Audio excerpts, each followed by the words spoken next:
Okay, so this is our first video in a series of 4 on bridge, although the first part of this won't be about bridge so much as about color profiles. In the module I've got this little zip file called newphotos.zip, and that opens up to a folder full of 12 or 13 little snapshots that I took around the Art and Design Center. Go ahead and grab these and open them up in Photoshop if you would. There they all come along. And we've got a tab for each one.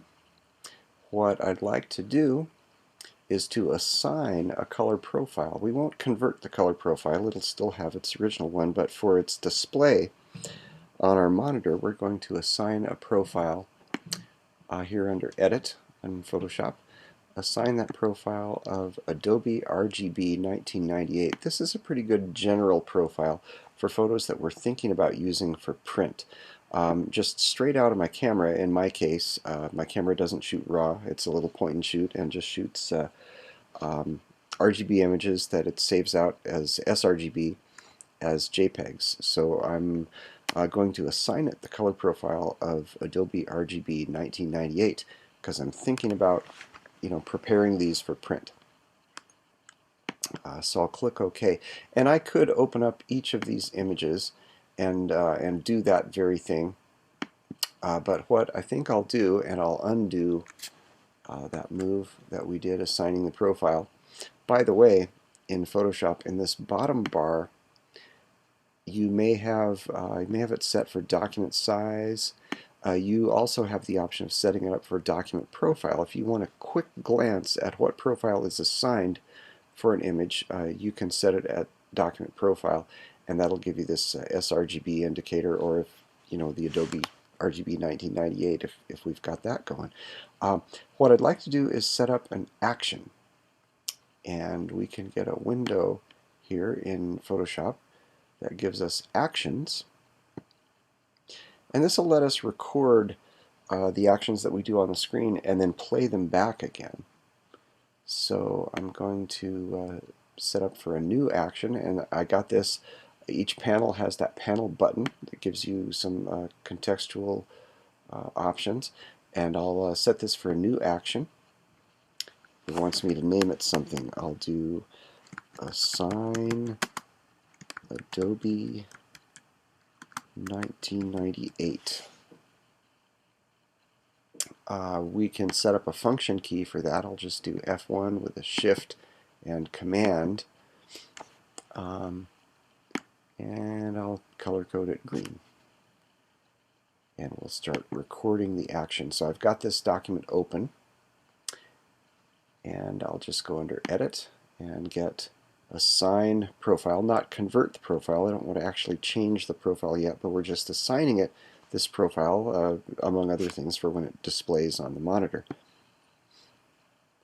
And it's got a working profile of sRGB right now, and I'm going to change that to an assigned. And did you see the subtle color shift here on the monitor? I'll change that to Adobe RGB 1998.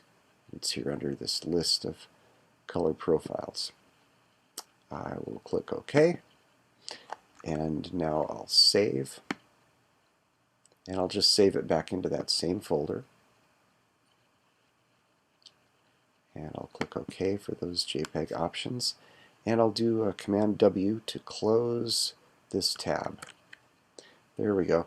And now in my Actions panel, I'll hit the square button to stop recording.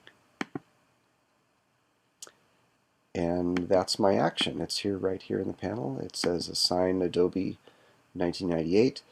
I've got Assign Profile, and it says what I assigned it to.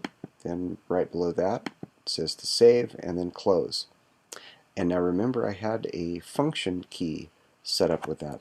So I'll push Command Shift and then F1 up at the top, but I've also on my Mac keyboard got to push that little FN button, and that lets the function keys be an assigned function rather than just brightness or volume control or whatever that particular key is set to do by default. So Command FN Shift and then that F1 function key, and it assigned the profile, it saved it, and closed that tab.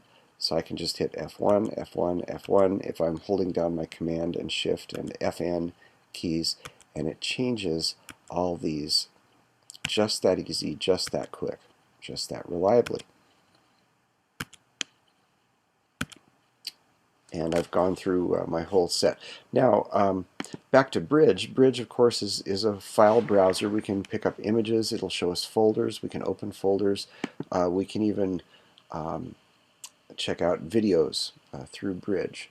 But let's see. I'm on my desktop, and I've got new photos. There we go. Now, here's that bunch of images. Just a few snapshots from around the Art and Design Center. Let's see, we've got a profile set, and in the next video we'll take a look at how to apply some metadata to these. Metadata will be things like keywords. Now, they'll have a creation date and things like information on the exposure or the focal length of these images, even information about your camera. By default, here's the metadata view for this, and it shows each image with its name, its creation date, the image size, the format, JPEG, TIFF, whichever. You can rate these with different numbers of stars or different indicators. And in the next video, we'll take a look at putting keywords on. The other thing, well, here's our color profile. They're all Adobe RGB 1998 right now. And the other thing that I wanted to do in this video is talk about renaming these. So we can go up under Tools, and there's a menu item here called Batch Rename. And of course I'll need to select all these first. I'll do a select all, Command A. Now all the images in this particular folder are selected. Now I can go under Tools and go Batch Rename. I've got to select a batch before I can rename them as a batch. Batch Rename. And what we're going to look at, rather than the defaults, we're going to look at what they call that string substitution that was spoken of in one of the videos on one of those links in this chapter. A string substitution, and you've probably noticed your camera has a certain nomenclature that it puts on photos. The initials DSCN might not necessarily mean anything in your organizing system. So I'm going to find DSCN in the names of these photos, and you can replace this with your name and an underscore, or you could you know, and your photos, if you're using your own snapshots, your camera will have its own system. You might or might not want to keep the numbers that it puts on there. And let's see, then we'll replace that with, in my case, I'm going to put ACC. You might be working in a studio sometime where they want to attach a code for a client onto a photo, for example. And this might be a good way to do that. Replace all. And so here's the preview of what that name is going to change to. And it's got 13 files to be processed. That's good. I've got 13 in my folder. And I'll click Rename. And there they are. The names have changed to ACC underscore, then the 4 digits, .jpeg. That's good, because if I like having the 4 digits on there that are some reference to the original. Then I can kind of cross-reference with the two numbers if I have multiple files going with these images. So with that, I'll save out of here. We've talked about how to change the color profile.